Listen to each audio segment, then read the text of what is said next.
परम सत्कारयोग गुरु प्यारी सात संगत जी, राधा स्वामी जी। सात संगत जी, आज बाबा जी ने डेरे में सत्संग फरमाया जी। और आज चलते सत्संग के दौरान पिलर नंबर 505 के पास बैठे एक भाई की सूरत चढ़ गई और वो अपने ऊपर काबू नहीं रख सके जी। उन्होंने भावनाओं में आकर बहुत ज़ोर ज़ोर से चीखें मारनी शुरू कर दी जी। उसके बाद दो सेवादार उनके पास आए और उन्हें वहां से लेकर पंडाल से बाहर चले गए जी। सात संगत जी, ये कोई नई बात नहीं है जब चलते सत्संग में किसी की सूरत चढ़ जाए, और जब सूरत चढ़ती है तो कई बार इंसान खुद पर काबू नहीं रख पाता। सात संगत जी, आज लगभग 2 लाख संगत पंडाल में बैठकर सत्संग सुन रही थी। आज बाबा जी ने 1 घंटे से ज़्यादा सत्संग फरमाया जी। बाबा जी आज 9:27 पर स्टेज पर आ गए थे जी, और 9:30 पर बाबा जी ने सत्संग शुरू कर दिया था जी। आज बाबा जी ने तीसरी पातशाही की बानी हर की पूजा दुर्लभ है संतों पर सत्संग फरमाया जी। आज बाबा जी ने क्या क्या समझाया, हम संगत के लिए इस वीडियो में लेकर आए हैं जी। शुरू करने से पहले हमारी संगत जी से बेनती है कि इस वीडियो को लाइक करके एक प्यारा सा कमेंट ज़रूर कर दीजिए जी। सात संगत जी, बाबा जी ने कहा ये गुरु घर की बानी है। तीसरी पातशाही हमें समझाने की कोशिश कर रही है कि हमें भक्ति करनी किसकी है और भक्ति का कौन सा साधन अपनाना है। बाबा जी ने कहा आज इंसान बाहर मुखी हुआ पड़ा है। बाहर मुखी साधनों से कभी किसी को मुक्ति नहीं मिली। अलग अलग देशों की अलग अलग सभ्यताएं हैं और सबने समय की जरूरत को देखते हुए मालिक की भक्ति करने के लिए बाहर मुखी साधनों का सहारा लिया। वो बाहर मुखी साधन हमें समझाने के लिए गए थे, लेकिन इंसान उन्हीं बाहर मुखी साधनों में फंस कर रह गया। आज इंसान जो भी पाठ पूजा कर रहा है उनका ताल्लुक बाहर मुखी साधनों के साथ है। इनसे तो इंसान बाहर मुखी में ही फंसा रहेगा। बाबा जी ने कहा सब किछ घर में बाहर नाही, बाहर ढूंढे सो परम बुलाई। बाबा जी ने समझाया सब कुछ हमारे अंदर है। अंतर्मुखी होकर ही हम उस मालिक की प्राप्ति कर सकते। आगे बाबा जी ने समझाया कि इस सृष्टि को चलाने वाला वो एक मालिक है और हमें उसी की भक्ति करनी है। बाबा जी ने कहा यहाँ जितने भी धर्म हैं, मजहब हैं, कभी किसी ने ये नहीं कहा कि मालिक 2 है। सबके तरीके अलग ज़रूर थे, लेकिन अलग अलग तरीकों से सभी ने उस एक मालिक की भक्ति का उपदेश दिया है। पलटू एको एक है, दूजा ना है कोई। अलग अलग समय पर महापुरुषों ने मालिक को याद करने के लिए मालिक के अलग अलग नाम रखे थे।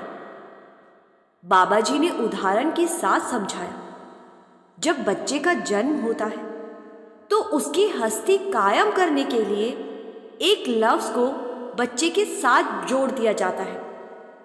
जब भी उस नाम को, उस लफ्ज को बोलेंगे तो उसका ताल्लुक बच्चे के साथ है। आगे बाबा जी ने कहा माँ प्यार से अपने बच्चे को अलग अलग नामों से पुकारती है। कभी मेरा सोहना तो कभी मेरा प्यारा कहकर बुलाती है। अलग अलग लफ्जों का सहारा लेकर बच्चे को बुलाने से माँ का बच्चे के साथ रिश्ता नहीं बदल जाता। लफ्जों का सहारा तो बच्चे की हस्ती कायम करने के लिए लिया गया। बच्चे को याद करने के लिए लिया गया।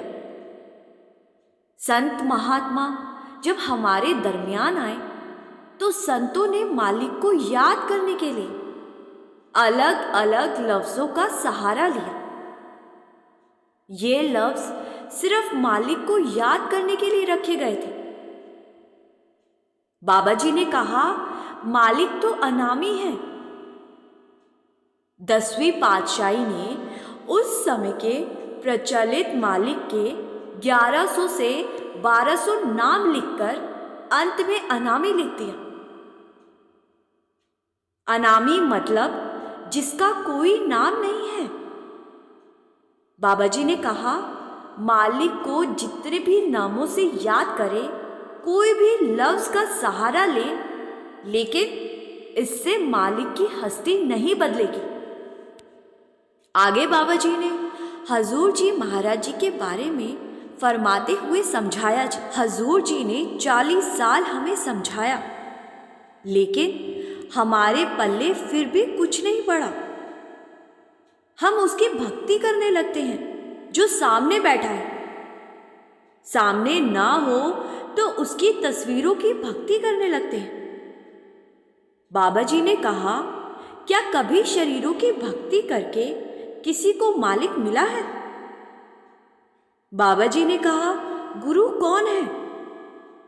गुरु कोई शरीर नहीं है, गुरु शब्द है, लेकिन शुरुआत शरीर से ही होती है, क्योंकि शरीर को शरीर ही समझा सकता है।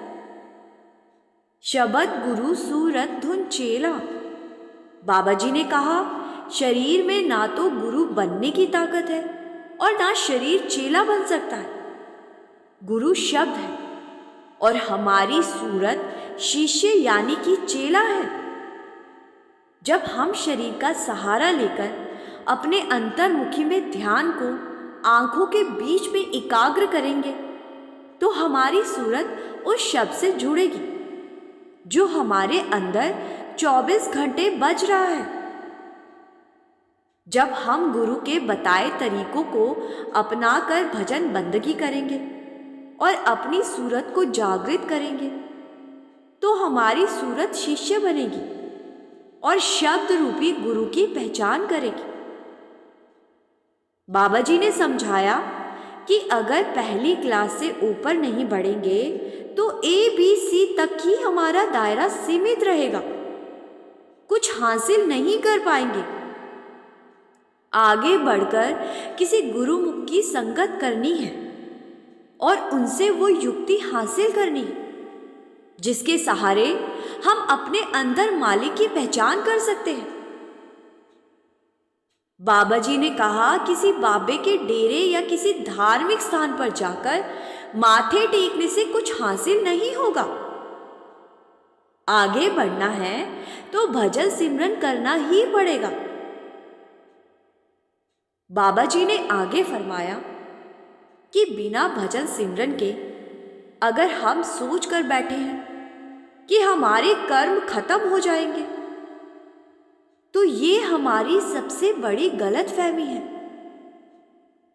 एक जन्म तो क्या, बार बार जन्म लेकर आते रहे, तब भी कर्मों का हिसाब नहीं दे पाएंगे।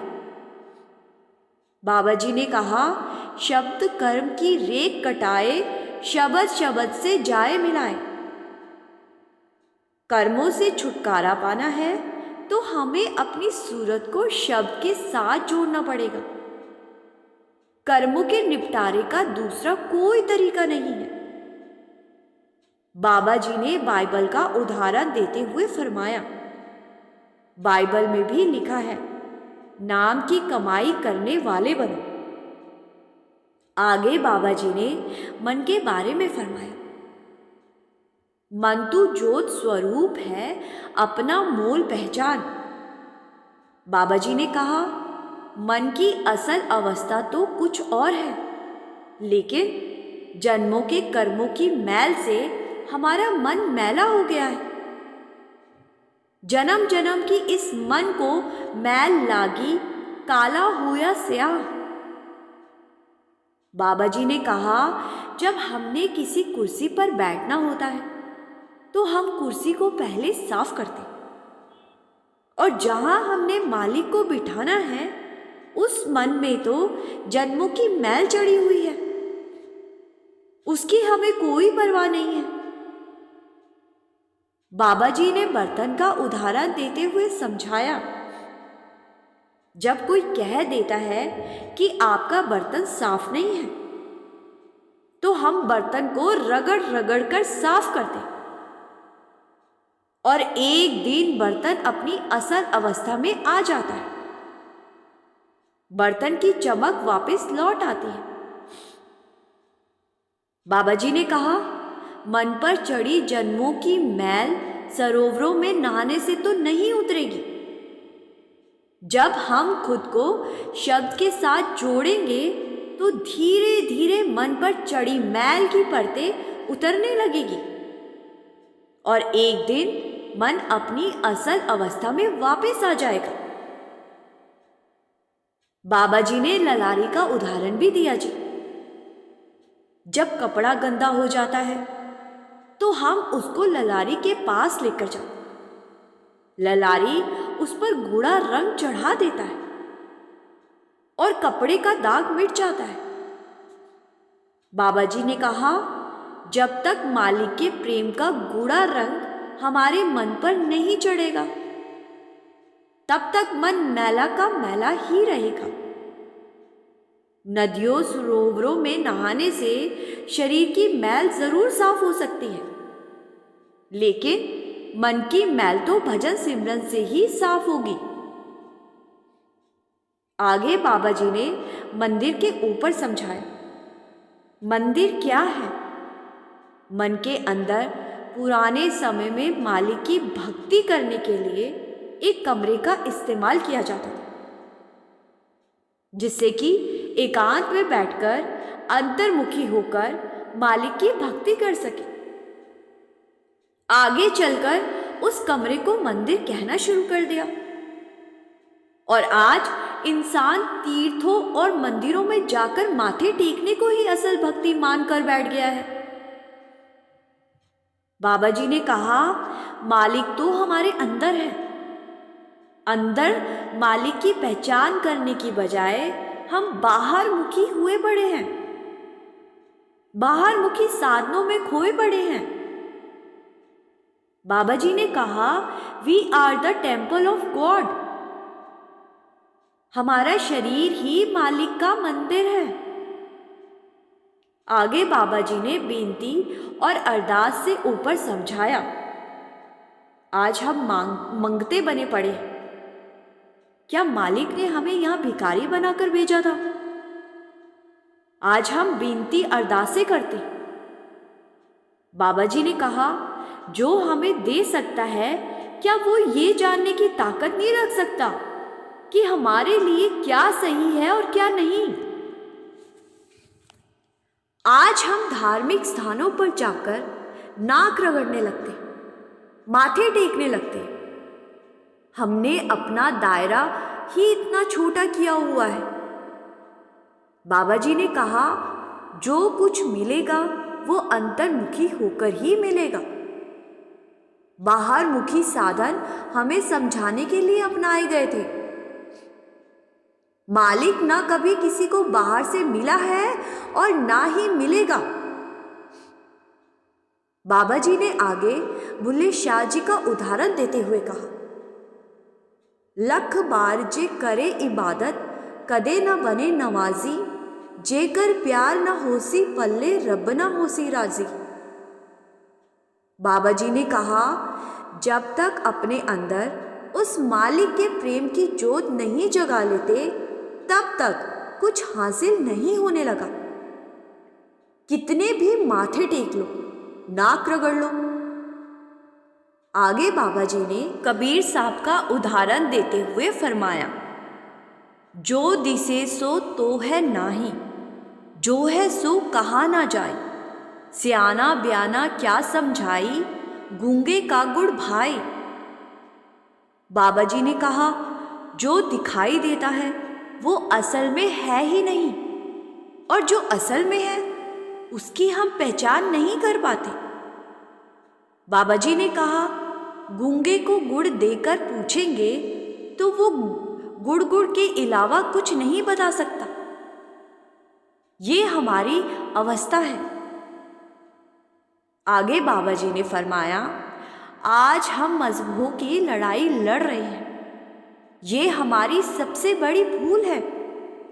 बाबा जी ने कहा, मजहब नहीं सिखाता आपस में बैर रखना। बाबा जी ने कहा, मालिक ने सृष्टि की सबसे उत्तम क्रिएशन को बनाया था, इंसान, और इंसानों ने यहाँ आते ही बांटना शुरू कर दिया।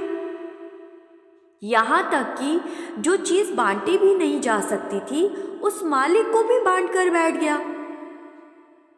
कोई कहता है मेरा गॉड बड़ा है, तो कोई भगवान को बड़ा कहता है। आज इंसान जात धर्म में भेदभाव करता है। क्या कभी कुदरत ने भेदभाव किया है? क्या सूरज ने धूप देने से पहले हमसे हमारी जात धर्म पूछा है? क्या पेड़ ने फल देने से पहले भेदभाव किया है? बाबा जी ने कहा, ये इंसान ही है जो भेदभाव करता है। बाबा जी ने कहा, उसके घर हमारी पहचान जात धर्म से नहीं होगी। अमला उत्ते होंगे नवेड़े, खड़ियां रहणगियां जाता। बाबा जी ने कहा, वहाँ न जात होगी, न धर्म, न कोई अमीर और न कोई गरीब। वहाँ बस नाम होगा। वहाँ हमारी पहचान नाम की कमाई से होगी। आखिर में बाबा जी ने फरमाया, हमें एक आसन अपनाना है और उसी आसन में हमें बैठकर अंतर्मुख होना है। बाबा जी ने कहा, जब तक जीते जी अपनी सूरत को शब्द से नहीं जोड़ेंगे तब तक मालिक की पहचान नहीं कर पाएंगे। बाबा जी ने समझाया, हमें अंदर से मालिक की पहचान करनी है, तभी कुछ हासिल कर पाएंगे, नहीं तो खाली के खाली ही रह जाएंगे। साथ संगत जी, इसके बाद बाबा जी ने अगले हफ्ते डेरे में होने वाले सत्संग की तारीख बताई और संगत से कहा कि आप बड़ी खुशी से आ सकते हो। इसके बाद बाबा जी स्टेज से चले गए जी। साथ संगत जी, हम संगत से विनती करते हैं कि इस वीडियो को लाइक करने के साथ साथ शेयर करने की सेवा भी ज़रूर किया कीजिए जी, जिससे कि वो संगत भी आज का सत्संग सुन सके जी, जो अभी इस चैनल के साथ नहीं जुड़ सकी है जी। कमेंट में राधा स्वामी लिखना मत भूलिए जी, और संगत के अपने इस चैनल रूहानी सफ़र को सब्सक्राइब करना मत भूलिए जी। गुरु प्यारी साथ संगत जी, राधा स्वामी जी।